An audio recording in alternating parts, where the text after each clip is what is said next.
On the Christmas Eve, my grandchildren left me alone to go out partying. I set the table for four, laid out my best china, and realized I was the only person in the room who actually intended to be there. By midnight, the food was cold, the candles had burned down to wax puddles, and I had made a decision that would change the shape of the rest of my life. And theirs. My name is Diane Morgan. I was 72 years old that winter, the widow of a quiet man named Frank, and the grandmother of 3 young adults I had practically raised as my own children. Their names are Aiden, 22, the firstborn, handsome and restless; Chloe, 20, the peacemaker, always stuck in the middle; Liam, 18, the baby, quick with jokes and careless with feelings. That Christmas Eve, all 3 of them sat at my table, scrolling on their phones, already dressed to go out before we'd even eaten dessert. "Grandma," Aiden said, barely glancing up, "we're going to head out around 8, okay? Ben's throwing a Christmas Eve thing, and everyone's going." I looked at the clock. 6:47 p.m. The ham had just come out of the oven. "Oh," I said, trying to keep my voice light. "I thought you were staying in tonight. We always watch It's a Wonderful Life together on Christmas Eve." Chloe gave me an apologetic smile, twisting a strand of her hair. "We did that last year," she said, "and the year before, and the year before that. We thought, this year we'd do something different." Liam snorted. "Yeah, Grandma," he said, "we're not kids anymore. We can't be sitting around all evening watching black and white movies like it's 1950. 1946, I corrected automatically. And it's a classic." He rolled his eyes. "You would know the year," he muttered. I set the ham down in the center of the table, the aroma of cloves and brown sugar filling the small dining room. "Can't you go out after the movie?" I asked. "It's only 2 hours. You'll still have plenty of time to see your friends." Aiden shook his head. "Party starts at 7, he said, "and it's kind of lame to show up late. We already told everyone we'd be there." A kind of shame flickered across Chloe's face. "Grandma, we're still here for dinner," she said quickly. "We didn't want to ditch you. We just have plans later, too." I looked at the plates, at the cranberry sauce I'd made from scratch because Aiden always said the tinned stuff was an insult to humanity, at the mashed potatoes I'd whipped by hand because Chloe said they tasted better that way, at the green bean casserole Liam teased me about every year and then devoured half a pan of. I'd spent all day cooking, all week preparing, all month looking forward to having them under my roof again. "You could have told me earlier," I said quietly. "I wouldn't have made so much food." "We didn't want to upset you," Aiden said. "You get, sensitive about Christmas." "Sensitive," I repeated. He shrugged. "You know what I mean," he said. "It's just one night, Grandma. We'll be back late. We're sleeping here, remember?" That was supposed to be my consolation prize, I suppose. They'd use my house as a hotel the way they often did, my fridge as a pantry, my washing machine as a laundromat, but the actual time with me, that had become negotiable. They didn't say that out loud. They didn't have to. It was all over their faces. On the couch behind them, 3 gift bags sat waiting with their names on them. On the mantel, just one stocking hung, mine. I had stopped hanging extras the year they'd forgotten to come by on the 23rd to help decorate, and only showed up late on the 24th with friends in tow and perfunctory thanks. Something inside me sagged, but I forced a smile. "Well," I said, "no point arguing about it with the ham going cold. Sit, eat. At least let me feed you before you go wherever it is you're going." "Grandma, you're the best," Liam said, kissing my cheek quickly before dropping into his seat. "I'll make it up to you. I'll bring you some eggnog from the party." "I don't like eggnog," I reminded him. "Oh, right," he said, already scooping potatoes. "Then I'll drink it for you." Chloe snorted. "Very noble," she said. We ate. They talked more to each other, and to the people on their phones, then to me. I asked about classes, about work, about their lives.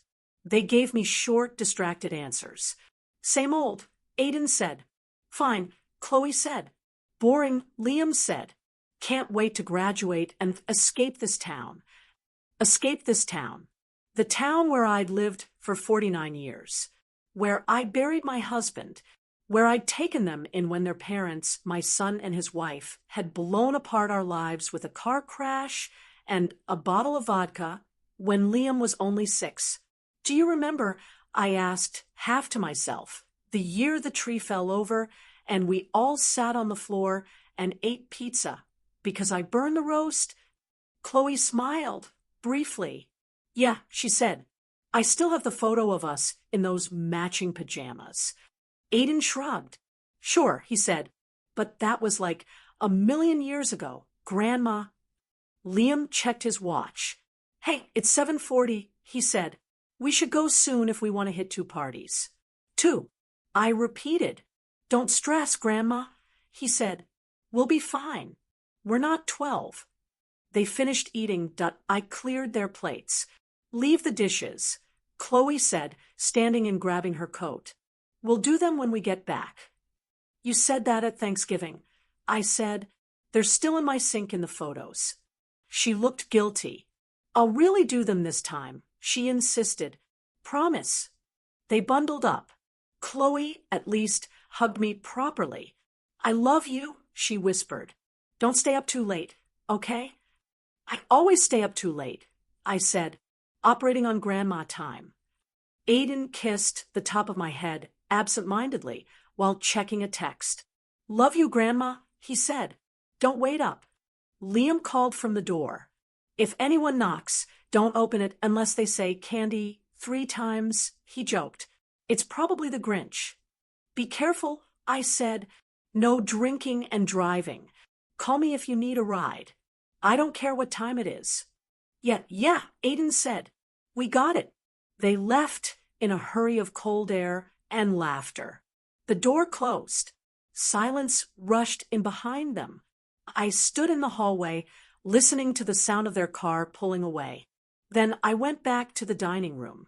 3 half-drunk glasses of sparkling cider sat on the table. Crumbs everywhere. The candles had burned down. The ham was already cooling, glistening under the overhead light. The house felt too big, too quiet, too empty. I sat down at the head of the table. For years, this table had been crowded with voices. My parents when they were alive. My husband, Frank, carving the roast. My son, Daniel, telling stories too loudly. My daughter-in-law, Sarah, laughing too brightly.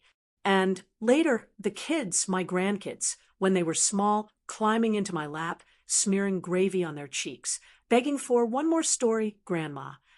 All of that was gone now, all at once, and also slowly over time. This was the first year I felt the emptiness as a choice.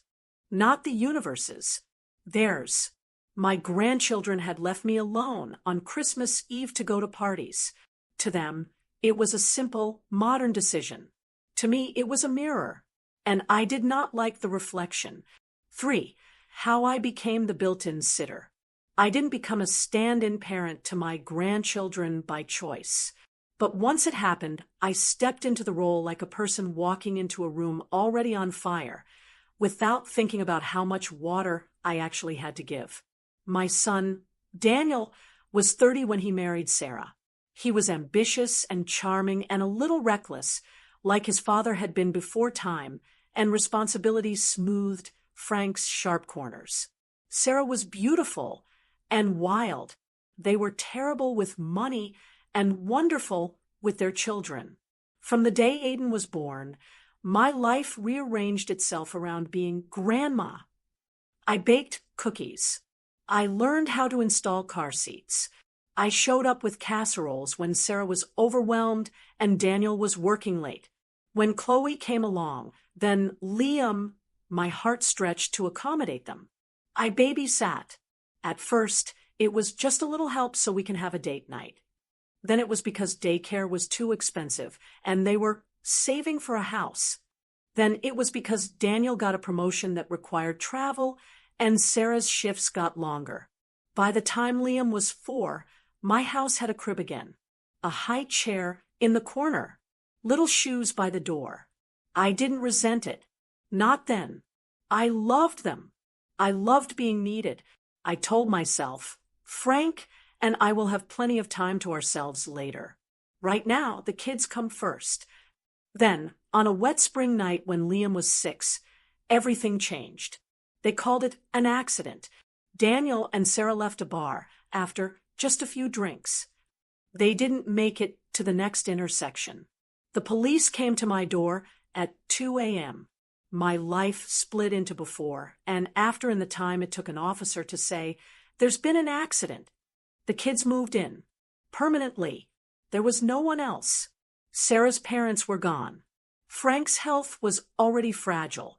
At 60, I signed papers in a fluorescent-lit courtroom to become their legal guardian. The judge called me a hero. I didn't feel like one. I felt terrified. Terrified I'd be too old to keep up. Too tired to keep them from falling into the same holes their parents had. Frank did his best. He read bedtime stories when his arthritis let him hold books. He taught Aiden how to hammer nails straight. He let Chloe paint his toenails and never complained when Liam climbed on him like a jungle gym. 2 years later, he had a heart attack on the lawn while throwing a ball for the dog. The ambulance wailed. The kids cried. And I became truly alone with 3 small people who needed more than I thought I had left. So I gave it anyway. I gave them everything. My time, my savings, my plans for a quiet retirement. I said no to trips with friends so I could say yes to braces and shoes and school trips. I picked up extra shifts as a substitute lunchroom lady long after I'd officially retired, just to keep enough coming in. When Aiden's coach said he needed a better bat, I found a used one on Facebook Marketplace and drove 30 miles to pick it up. When Chloe wanted to go to art camp, I applied for scholarships for her and covered what the scholarships didn't. When Liam wanted the latest video game, everyone else had, I saved grocery receipts and cut coupons to make room. "You don't have to, Grandma," Chloe would say, seeing the bills spread on the table. "I know," I'd reply. "I want to." And I did. At least, I thought I did. Only later, looking back, did I see the pattern. Every time I sacrificed, I reinforced an idea without meaning to. That Grandma would always make it work. That Grandma existing often meant their wants would become needs. That my limits were more flexible than theirs would ever have to be. For when they stopped saying thank you, entitlement is quiet. It creeps. At first, gratitude was abundant. "Thank you, Grandma. You're the best, Grandma. We're so lucky to have you, Grandma." As they grew, the thank yous thinned. Not because they were bad kids, because habits formed. Needs became expectations. When Aiden was 16, he asked to borrow my car just for an hour to run to the store. He came back 3 hours later, smelling like beer. I smelled it. I saw it. I grounded him. For a week, he protested. "You're overreacting. I buried your father because of a car and a bottle." I'd said, "I'll overreact as much as I need to." He'd sulked, but complied. For a while.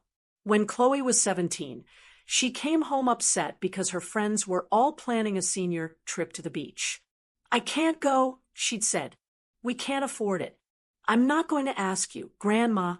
You've done enough." I'd looked at her, at the girl who'd changed diapers with me, who'd rocked Liam when I was too tired. "You've never asked for anything like this," I'd said. "We'll make it work."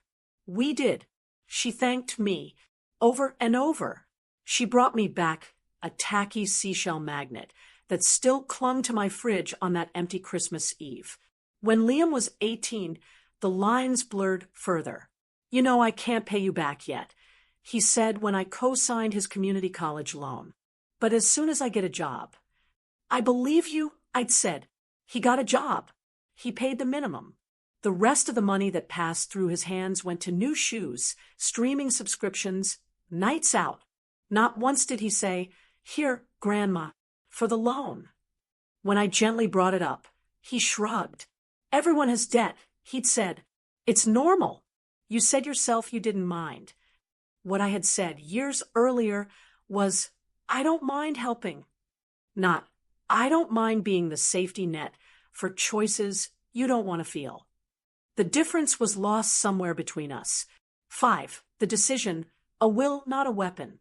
So when my grandchildren left me alone on Christmas Eve to go partying, the hurt was not just about that night. It was cumulative. It was every time I'd swallowed a small slight because they're just kids. Every time I'd said, "It's fine," when I meant, "I wish you'd noticed." Sitting at my empty table, I realized something painfully simple. I had taught them how to treat me. Now I needed to teach myself something else. I cleared the plates, wrapped the ham, closed the fridge, blew out the candles. Then I went to my bedroom, sat on the edge of my bed, and pulled the old metal lockbox from under it. Inside were my important papers, deed, insurance policy, a will Frank and I had drafted 15 years ago, naming each other as primary beneficiary and our descendants in equal shares after that. It was old, outdated, written for a life that no longer existed. At the time, it had made sense. Now it meant that if I died tomorrow, everything, my house, my savings, the little bit of life insurance, would go to 3 people who had just told me with their actions that I was optional. I stared at the document, at the line I'd once found so comforting, to be divided equally among our living descendants per stirpes. I thought of how that would play out. The house sold, proceeds split, some used wisely, some blown fast, all of it gone into lives I had very little real say in. I thought of Doris next door, who'd left her estate to a local scholarship fund after her children moved states away, and never called. People said I was cold, she told me over tea once. I said, "They already inherited my 20s, my 30s, and my 40s. They don't need my 70s too." I thought of Rosa from my book club, who was living on ramen because she'd co-signed her grandson's second mortgage, and he defaulted. "I love him," she'd said, wringing her hands. "But I'm so tired." I thought he'd take care of me at least once. Instead, it's still me worrying about him. I thought of the way Liam had said, "We're not kids anymore," while still expecting me to wait up for his drunk call. And I realized my decision. It wasn't a spur-of-the-moment vengeful impulse. It was a pivot from automatic sacrifice to intentional choice. The next morning, while the kids slept off their hangovers upstairs, I called a lawyer. Meeting the lawyer, "You're not cruel. You're clear." Her name was Monica Chun. She was in her 40s with sharp eyes behind square glasses, a soft gray sweater under her blazer, and a tea mug that said, "Trust me, I write wills in cursive." Her office walls were lined with file cabinets and photos of her kids. "I help a lot of people who waited too long to think about this stuff," she said when we sat down. "I'm glad you're here while you can still choose." "I feel guilty. I admitted." She smiled slightly. "That's common," she said. "That's why my other mug says, 'Your guilt is not legally binding.'" I laughed, which helped. We went through my situation. House, paid off, modest but comfortable.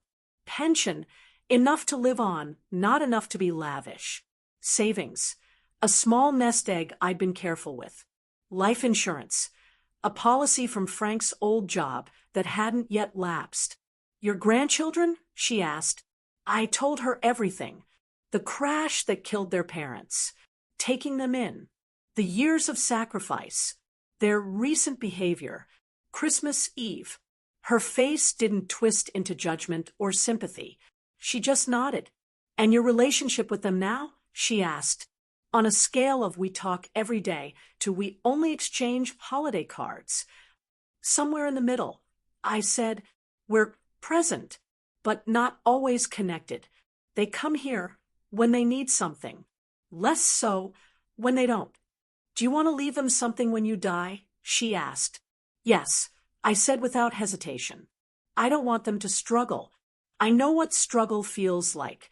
I wouldn't wish it on them.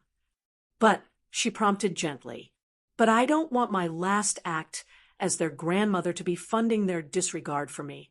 I said, I don't want them thinking they can treat me like a convenience now and still get a jackpot later. Monica nodded again. Then we craft a will that reflects that.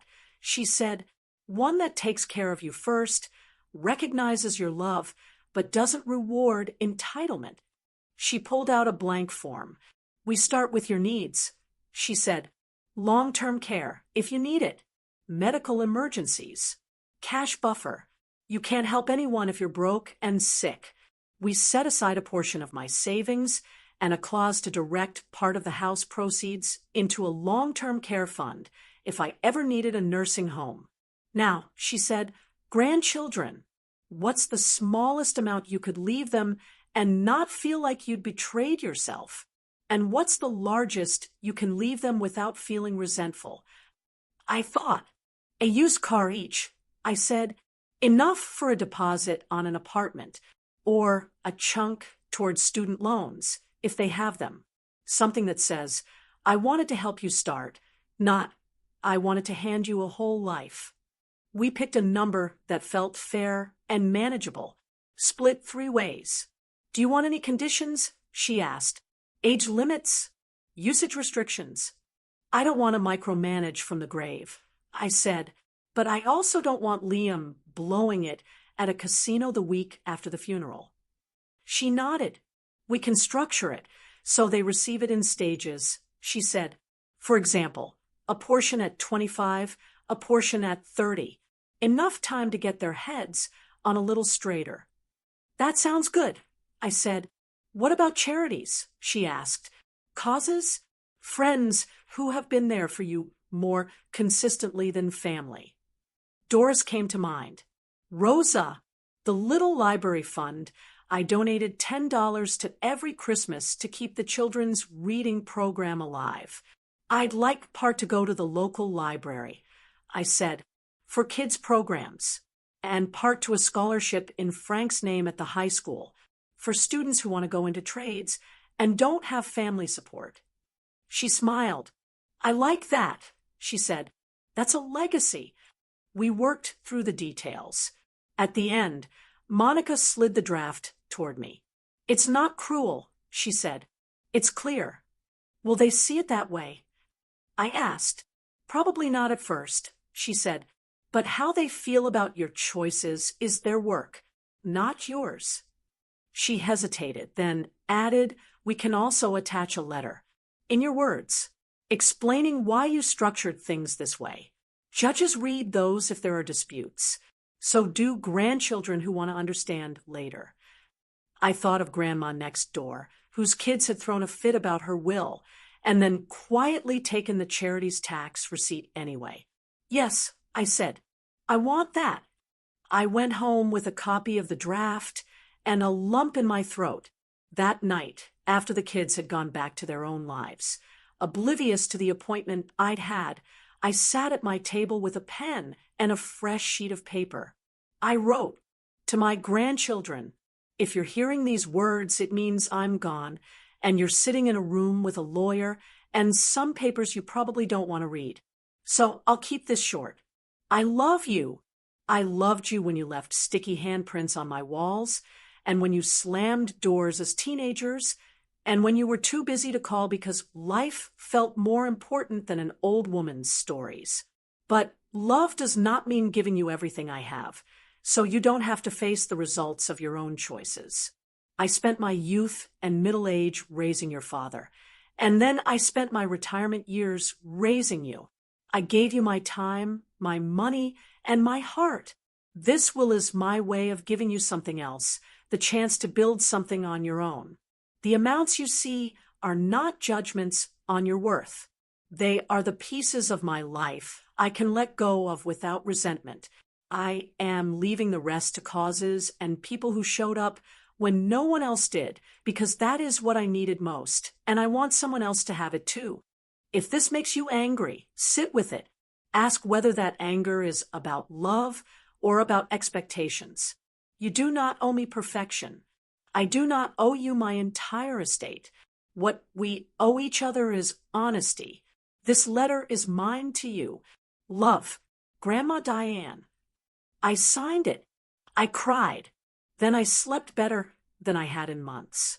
7. The confrontation I didn't expect. I hadn't planned to tell the kids about the will while I was still alive. I thought I'd let the letter do the talking when I couldn't, but life, as it so often does, had other plans. 3 months after that lonely Christmas Eve, Aiden lost his job. Company downsizing, he said on the phone, sounding more annoyed than worried. It's whatever. I hated it anyway. I'm sorry, I said. Do you have anything lined up? I'll find something, he said. In the meantime, rent's due. There it was. Have you talked to your landlord? I asked. Explain the situation? Sometimes they'll work with you. I figured I'd talk to you first, he said. You always know what to do. I know what I've done, I said gently. I've floated you a lot over the past few years, Aiden. I don't know that I can keep doing that. He sighed. Come on, Grandma, he said. It's just this once. It's never just once, I said softly. He bristled. So what? You're just going to let me get evicted, he snapped. I'm saying I can't be your first call every time something goes wrong. I replied. You're 22. This is part of being an adult. He was silent for a beat. Then, I thought you loved me, he said, voice cold. I do, I said. Enough to stop making it easier for you not to grow up. He hung up on me. An hour later, Chloe called. Aiden says you refused to help him with rent, she said, half accusing, half worried. Are you okay? I am, I said. Is he? She sighed. He'll survive, she said. I just didn't expect you to say no. That's the problem, I said. You've all gotten so used to my yes that my no sounds like betrayal. She was quiet. I guess, she said. I never thought of it like that. The real confrontation came 2 weeks later when Liam showed up at my door. He looked older and younger all at once. Hat on backwards, hoodie, sneakers, eyes hard. Hey, Grandma, he said, walking past me into the kitchen without waiting for an invitation. Hello, I said, closing the door. To what do I owe the pleasure? He dropped a folded piece of paper on the table. I know about the will, he said. My stomach sank. Who told you? I asked. Aiden, he said. He saw some email on Mom's computer from a Monica person. Something about executing new documents and letter to grandchildren. He put 2 and 2 together. Of course he had. And I asked, and he says you're cutting us out. Liam said, leaving most of it to strangers, to some library and a scholarship for people you don't even know? That true. I sat down slowly. I'm not cutting you out, I said. I'm leaving each of you something. Just not everything. He scoffed. What's the point of having kids and grandkids if you're not going to help them? He demanded. You'd rather help random people than your own family? I already helped my family, I said quietly, for decades. I raised your father. I raised you. I kept roofs over heads and food on tables and anger inside my own chest so yours didn't have to carry it. That's your job, he shot back. You chose to. You always said you loved it. I did love it, I said. Most of it. That doesn't mean I owe you my retirement too. He shook his head, incredulous. Do you have any idea how hard it is out there? He asked. Rent is insane. Wages are garbage. You're sitting on a paid-off house and money in the bank and saying, good luck, kids. I'm saying I don't want to die broke and scared. so you can skip a few hard lessons. I replied, I'm saying I trust you to figure it out the way I had to, with maybe a small boost at milestones instead of a blank check. He stared at me. I thought you were different, he said, not like those old people who hoard everything and tell us to pull ourselves up by our bootstraps. My eyes filled. I have never asked you to pull yourself up alone. I said, I have been your boots, your straps, and the ground you walk on. I am asking now that you recognize I also exist, that I am not just stage dressing in the story of your life. He opened his mouth, then closed it. Anger warred with comprehension on his face. Finally, he crumpled the paper in his hand slightly. I'm not saying you owe us everything, he muttered. I just thought after everything you did, you'd want us to be okay. I do, I said softly. I just don't think, okay, means never having to take responsibility. He looked away. So that's it, he asked, voice smaller. We get a little money at 25 and 30, and the rest goes to strangers? You get more than money, I said.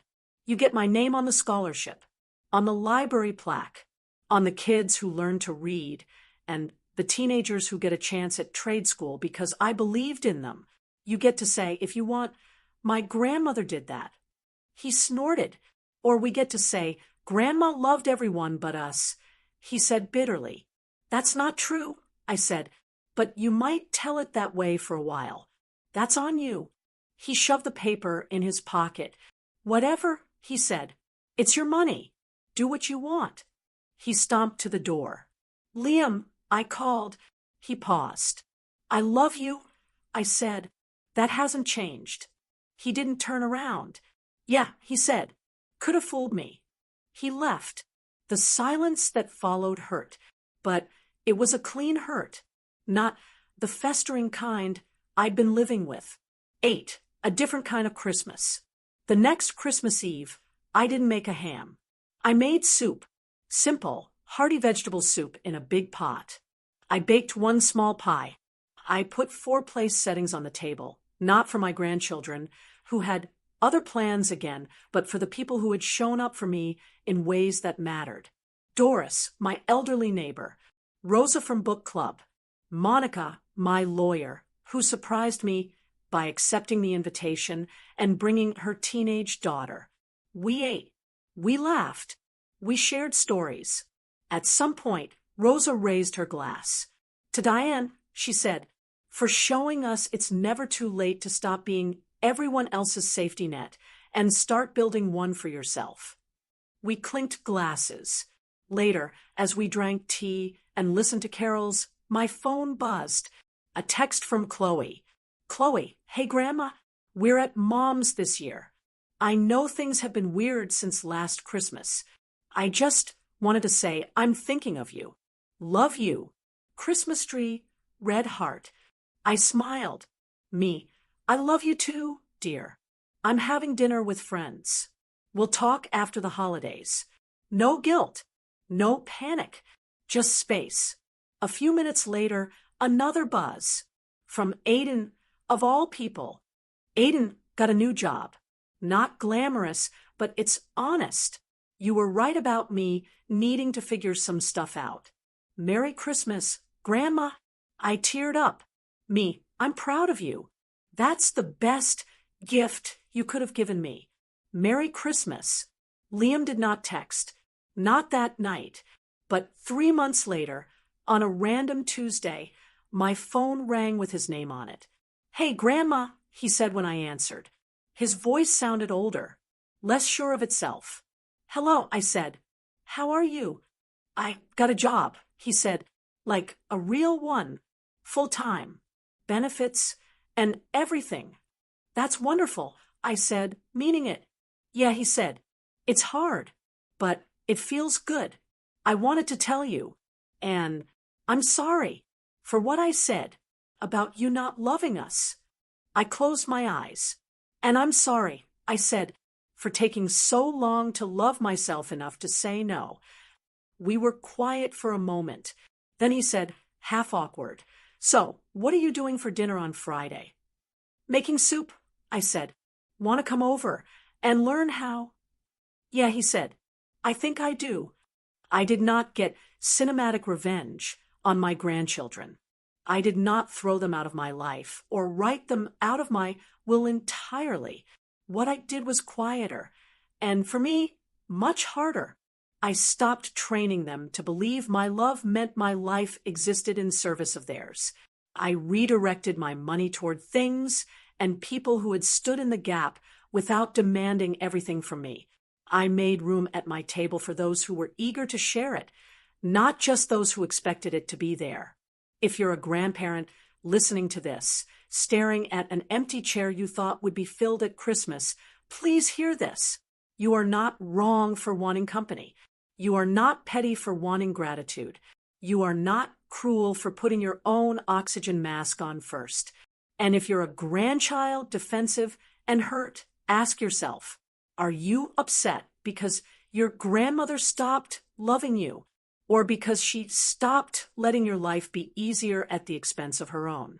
The Christmas Eve my grandkids left me alone and went out partying, I made a decision to stop waiting by the window for people who might not come, to start setting places at the table for those who did, to let my will reflect not only the years I spent giving, but the years I finally learned how to receive. It was the loneliest Christmas I'd ever had, and the first one that truly belonged to me.